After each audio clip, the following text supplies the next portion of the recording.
বিসমিল্লাহির রহমানির রহিম। আসসালামু আলাইকুম। আজকে বন্ধুরা আমি ডিমের কারি করব, ডিমের রেসিপি। ডিমটা সেদ্ধ করে নিয়েছি, এবার ভেজে নেব। ডিমটা ভাজার জন্য আমি নুন আর হলুদ দিয়ে দেবো। নুন হলুদ দিয়ে মাখিয়ে তেলে ছাড়বো। আমার ডিমটা মাখানো হয়ে গেছে, এবার আমি একটা তাওয়া বসিয়ে দিচ্ছি, দিয়ে তেল দিয়ে দেবো ডিম ভাজার জন্য। তেলটা গরম হয়ে গেছে, এবার আমি তেলে ডিমগুলো ছেড়ে দেবো একে একে। আমার ডিম ভাজা হয়ে গেছে, এবার আমি নামিয়ে নেবো। আমি ডিমগুলো বেশি ভাজবো না বন্ধু, বেশি ভাজলে কী হয়, ডিমগুলো রবাটের মতো খেতে লাগে, সেই জন্য আমি বেশি ডিম ভাজবো না।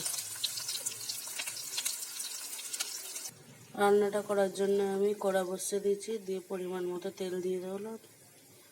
একটু বেশি করেই তেল দিতে হবে বন্ধুরা। তেলটা গরম হয়ে গেলে আমি দুটো কাঠ দিয়ে দেবো, তিনটে। তেলটা গরম হয়ে গেলে আমি এবার পেঁয়াজটা দিয়ে দেবো।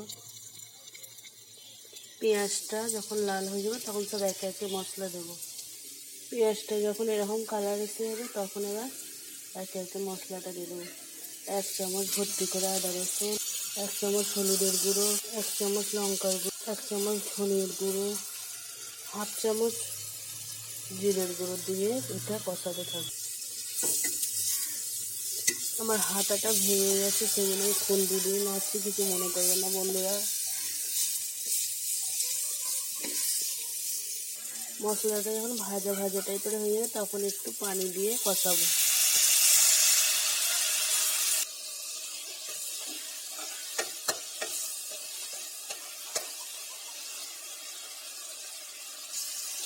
মশলাটা যখন কষানো হয়ে যাবে, অনেকে এখানে পানি ঢেলে দেয়, বাট আমি পানি ঢালবো না, আমি ডিম দিয়ে একটু কষাবো।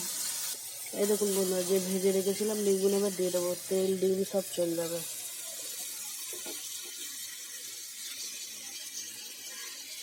ডিম ভাজার তেলটাও দিয়ে দিলাম।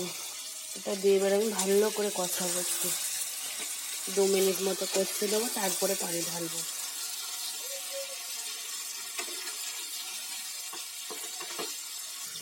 আমার ডিমটা কষানো হয়ে গেছে, আমি এবার পানি দিয়ে দেবো পরিমাণ মতো।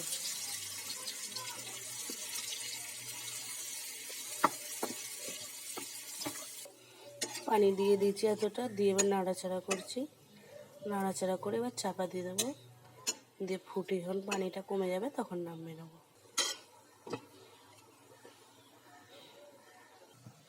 ডিমটা ফুটে গেলে আমি একটু খুলে এতে একটু মিট মশলা দিয়ে দেবো। মিট মশলা দিয়ে ফুটিয়ে পানিটা যখন মরে যাবে তখন নামিয়ে নেবো।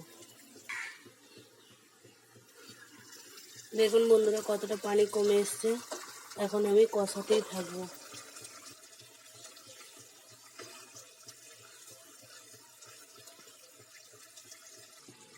এই দেখুন বন্ধুরা, এবার আমার হয়ে গেছে। এটা এটা কষা নয় তো, এটা কারি, একটু ঝোল ঝোল থাকবে। দিয়ে আবার ডিমে শুষে নেবে ঝোলটা, দিয়ে আমি এবার বন্ধ করে দেবো, দিয়ে ফিরে আসছি। এই দেখুন বন্ধুরা, ফাইনাল লুক।